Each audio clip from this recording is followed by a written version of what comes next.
শুনুন, এই গাছটার এরকম হাল কেন? মানে এই এত ফুল হয়েছে এখানে, এগুলো খুব ভালো আছে এই গাছগুলো, কিন্তু এই গাছটার হাল এরকম কেন হলো? এটাতে মাকড় লেগেছে বা মাইট লেগেছে। তো আচ্ছা। এটাকে একটু অযত্নে ছিল বলে হুম। এটা ঠিক চোখে পড়েনি, সাইডে ছিল গাছটা। হুম। তো মাকড় লেগে গেলে একটা হুম। গাঁদা গাছে 3 দিন অন্তর অন্তর ওষুধ দিতে হয়। না হলে এই রকম, এই দেখো ওখানে হুম। এরকম মাকড় লেগে যায় এবং 1 থেকে 2 দিনের মধ্যে এই অবস্থা হয়ে যায়। ঠিক আছে?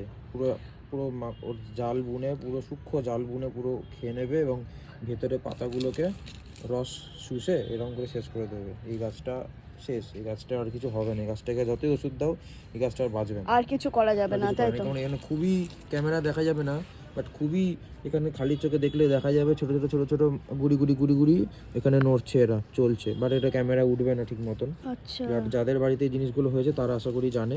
তো গাঁদা গাছ করলে শীতকালে প্রত্যেক 3 দিন অন্তর অন্তর ওষুধ দিতে হবে, এটা ম্যান্ডেটরি। না হলে গাছের অবস্থা কিন্তু এইরকম হয়ে যাবে। আর এরকম গাছ হয়ে গেলে ইমিডিয়েটলি সেই গাছ আপনার বাগান থেকে সরিয়ে দিতে হবে। নাহলে শরীরে, কিন্তু হ্যাঁ। ছোঁয়াচে রোগের মতন এটা 1 থেকে 2 দিনের মধ্যে পুরো সব গাছ ঘটে যাবে। তো এরকম মানে হওয়ার আগে কোন সময় বুঝতে হবে যে এই গাছে? কোনো সময় বোঝার কোনো ব্যাপার নেই। এইটা বোঝার কোনো উপায় নেই।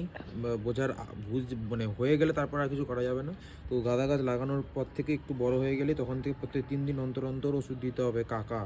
এই ওষুধটা দিতেই হবে। এই ওষুধটা না দিলে এই গাছ বাঁচবে না।